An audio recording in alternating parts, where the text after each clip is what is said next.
পরিকল্পিতভাবে তৃণমূল কংগ্রেসের মুখ্যমন্ত্রী, তৃণমূল কংগ্রেসের সমস্ত নেতারা একটি ধর্মীয় বিভাজন তৈরি করেছেন, ধর্মান্ধতার কাছে আত্মসমর্পণ করেছেন। এবং গতকাল সুপ্রিম কোর্টের নির্দেশে যখন বিচারপতিরা এই অভিযানে সামিল হয়েছেন, তাদের উপরে 15 ঘন্টা ধরে যে আক্রমণ চলল তা সম্পূর্ণভাবে সংসদীয় রীতি নীতি, শিষ্টাচার, যুক্তরাষ্ট্রীয় ব্যবস্থা, ভারতীয় সাংবিধানিক মানুষের অধিকার এবং সমস্ত নির্বাচনী প্রক্রিয়াকে আজকে লঙ্ঘন করে ফেলল। এটা কোনো বিচ্ছিন্ন ঘটনা নয়, এটা কোনো স্থানীয় মানুষের জনরোষ নয়, এটা পরিকল্পিত। উত্তরবঙ্গ থেকে দক্ষিণবঙ্গকে বিচ্ছিন্ন করে দেওয়ার জন্য আমাদের যে মেরুদণ্ডের মতো যে রাস্তাটি আছে, সেই রাস্তার উপরে বন্ধ রেখে সেখানে রান্না করে সেখানে আগুন জ্বালিয়ে আজকে এতজন বিচারককে সেখানে আটকে রাখা হলো, এবং যাদের মধ্যে মহিলারাও ছিলেন। আজকে উত্তরবঙ্গ থেকে দক্ষিণবঙ্গকে বিচ্ছিন্ন করে দেওয়ার একটা সুপরিকল্পিত প্রয়াস চলেছে। যেভাবে কিছু মানুষ আমাদের সীমানার ওপারে বসে বলছে যে আমরা যে কোনো মূল্যে চিকেন নেককে সরিয়ে দিয়ে পশ্চিমবঙ্গের সার্বিকভাবে এবং বিশেষ করে ভারতবর্ষের উপর একটা আক্রমণ নামিয়ে আনবো, আজকে তার একটা সামগ্রিক প্রতিফলন হয়েছে গতকালকের ঘটনায়। সুজাপুরের 2,69,000 ভোটারের মধ্যে 1,35,000 ভোটারের নাম যাচাইকরণের আওতায় আনা হয়েছিল। এই সীমান্তবর্তী এলাকার জনবিন্যাস বদলে যাচ্ছে।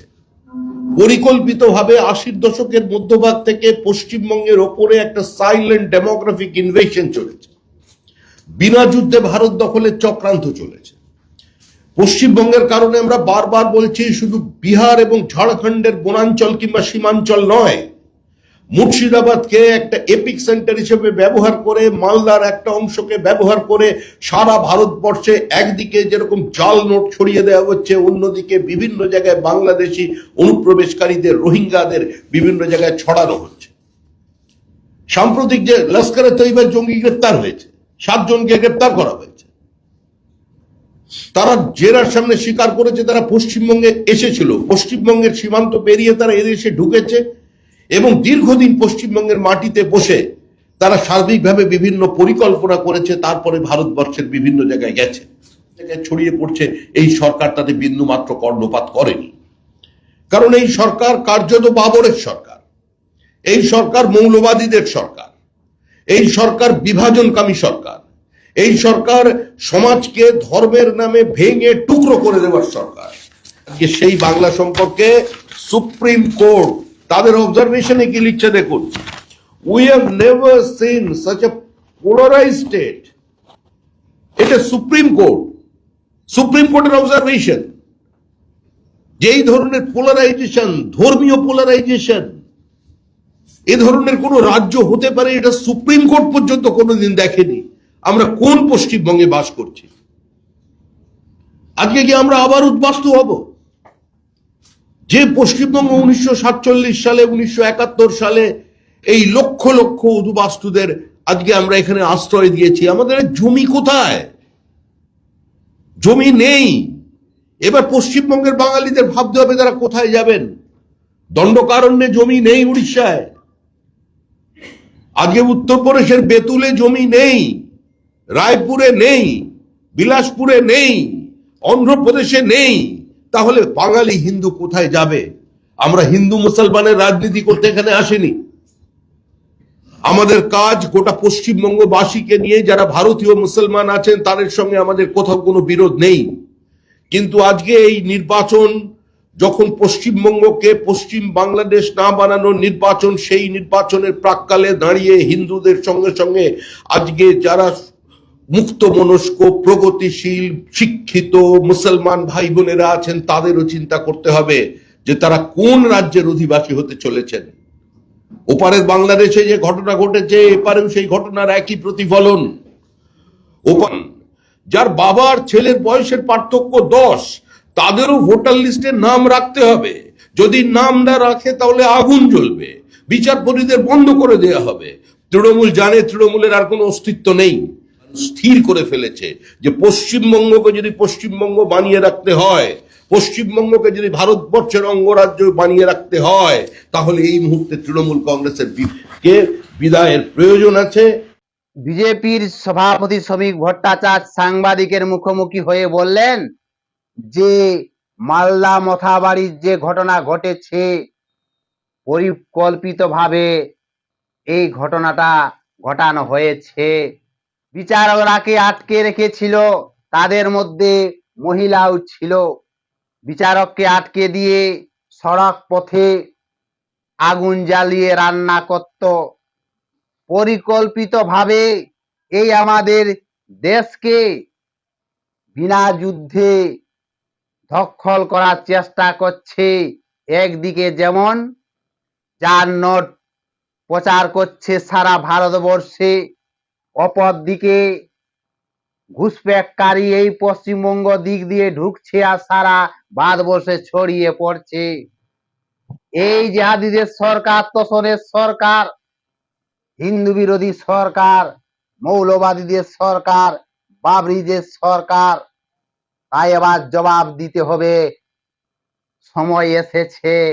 এই শুধু ভারতবর্ষের বাঙালি নয়, পশ্চিমবঙ্গের বাঙালি নয়, বিশ্বের বাঙালি একত্রিত হয়ে হাতে হাত কাঁধে কাঁধ মিলে এই সরকারকে জবাব দিতে হবে। এই পশ্চিমবঙ্গকে যদি ভারতবর্ষের অঙ্গরাজ্য হিসাবে যদি রাখতে চাই, তাহলে এই সরকারকে উপড়ে ফেলে দিন। ওই পারের বাংলাদেশের কিছু লোক যারা সেভেন সিস্টার দখল করার স্বপ্ন করত, তারা কিছু লোককে উস্কে দিয়েছে। মালদার কিছু অংশ, মুর্শিদাবাদের কিছু অংশ উস্কে দিয়ে মালদা মুর্শিদাবাদকে ওই পারে ভাগ করতে চাইছে আমাদের পশ্চিমবঙ্গকে। তাই এই শ্যামাপ্রসাদের বাংলাকে রক্ষা করতে হলে, রবীন্দ্রনাথ ঠাকুরের বাংলাকে রক্ষা করতে হলে, বঙ্কিমচন্দ্র চট্টোপাধ্যায়ের বাংলাকে রক্ষা করতে হলে এগিয়ে আসুন বাঙালি ভাই বোন, সবাই একত্রিত হন। এই মৌলবাদী সরকারকে উৎখাত করতে হবে, সময় এসেছে। হিন্দুরা কোথায় যাবে? ওই পারের হিন্দুরা দেবদেবী মূর্তি পূজা করতে পারছে না, কপালে তিলক লাগাতে পারছে না, গলায় তুলসীর মালা ধারণ করতে পারছে না, দেবদেবী মন্দিরে যেতে পারছে না। এই পারের বাংলা তো সেই রকম দেখা যাচ্ছে। মা কালীকে পিঞ্জরা বনে তুলেছিল, মা সরস্বতী পূজা বন্ধ করে দিচ্ছে, কালী পুজোকে বাধা, হনুমান পুজোতে বাধা। বাংলাদেশ বর্ডার এলাকাগুলিতে ৬,০০০ গ্রামে তুলসীর মঞ্চ নেই। আমরা কোন রাজ্যে বাস করেছি ভাই? তাই এই বাঙালিদের বাংলাকে রক্ষা করতে হবে। আর যাতে এই বাঙালিরা কোথায় যাবে উদ্বাস্তু হয়ে, এই বাঙালিদের বাংলা হোমল্যান্ডকে রক্ষা করতে হবে। এগিয়ে আসুন, জবাব দিতে হবে এই জিহাদিদের সরকারকে, তোষণের সরকারকে। স্বাধীন ভারতের ৭৮ বছরের পরে এই ভিটে মাটি ছাড়তে বাধ্য হয়েছে এক কাপড়া নিয়ে। মালদা মুর্শিদাবাদের বাঙালিরা নিজের জীবনটা বাঁচার জন্য এক কাপড়া নিয়ে পালিয়ে গেছিল। আর যাতে এরকম দেখতে না হয়, ধুলিয়ান মহেশতলার মতো দেখতে না হয়, তার জন্যই সরকারকে উৎখাত করা দরকার। জিহাদিদের সরকারকে, তোষণের সরকারকে, দাঙ্গা লাগা সরকারকে, উস্কানিমূলক সরকারকে জবাব দেওয়ার সময় এসেছে। শ্রমিক ভট্টাচার্য সাংবাদিকের মুখোমুখি হয়ে আরো বললেন যে এই তৃণমূল সরকার মা বোনদের সম্মান করতে পারলো না, হিন্দুকে ধর্ম ধর্ম করে বিভক্ত করছে, উস্কানি দিচ্ছে, দাঙ্গা লাগার চেষ্টা করছে, এসআইআর হচ্ছে বলেই এই রাজ্যে বাবা এবং ছেলের বয়সের তফাৎ হচ্ছে 10 বছর, তবুও তাদের নাম ভোটার লিস্টে রাখতে হবে, না হলে দাঙ্গা করছে, হামলা করছে।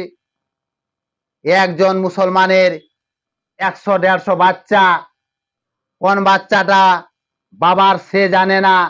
এসআইআর হয়েছে বলেই আমরা এসব দেখতে পাচ্ছি, শুনতে পাচ্ছি। এসআইআর কে বিরোধিতা করছে। এসআইআর, একজন মুসলমানের 100-150 বাচ্চা, তাদের নাম বাদ যাবে না তো কি হবে? বাবা এবং ছেলের বয়সে তফাৎ 10 বছর, তাদের নাম বাদ যাবে না তো কি হবে? কিন্তু সেইটাকে কেন্দ্র করে দাঙ্গা লাগার চেষ্টা করছেন মিমের নেতা মোফাক্কারুল ইসলাম। দাঙ্গা লাগিয়ে পালাতে গিয়েছিল বিমান ধরতে, কিন্তু এনআইএ গ্রেফতার করেছে। তাই এই সরকার পাল্টানো দরকার আছে। দাঙ্গা লাগায় সরকার, উস্কানিমূলক সরকার। এই সরকারের আমলে কত কি হচ্ছে যেটা সুপ্রিম কোর্টে কোনোদিন দেখতে পায়নি, সেইটা এই 15 বছরের সরকার তৃণমূলের আমলে দেখতে পেয়েছে। কোন রাজ্যের মুখ্যমন্ত্রী সুপ্রিম কোর্টে সওয়াল করতে যায়নি, কিন্তু এই রাজ্যের মুখ্যমন্ত্রী অনুপ্রবেশকারীদেরকে রক্ষা করার জন্য, নিজের ভোট ব্যাংক রক্ষা করার জন্য, নিজের গদি বাঁচার জন্য সুপ্রিম কোর্টে পর্যন্ত গেছিল, কিন্তু সেখানেও থাপ্পড় খেয়ে ফিরে এসেছে। তাই এই সরকারকে বদলানো দরকার। এই সরকার আর নাই দরকার। সময় এসেছে সমস্ত হিন্দু ভাই বোন, দেশের বিদেশের সবাই একত্রিত হয়ে হাতে হাত কাঁধে কান মিলে এই জিহাদি সরকারকে 23শে এপ্রিল আসছে দিন, এই সরকারকে জবাব দিন। না হলে কোথায় যাবে হিন্দু সনাতনীরা এই বাঙালিদের বাংলা হোমল্যান্ডকে ছেড়ে নিয়ে? এই সরকারকে জবাব দিতে হবে। শ্যামাপ্রসাদের বাংলাকে রক্ষা করতে হবে, স্বামী প্রমানন্দ মহারাজের বাংলাকে রক্ষা করতে হবে। এই সরকারকে পাল্টানোর দরকার।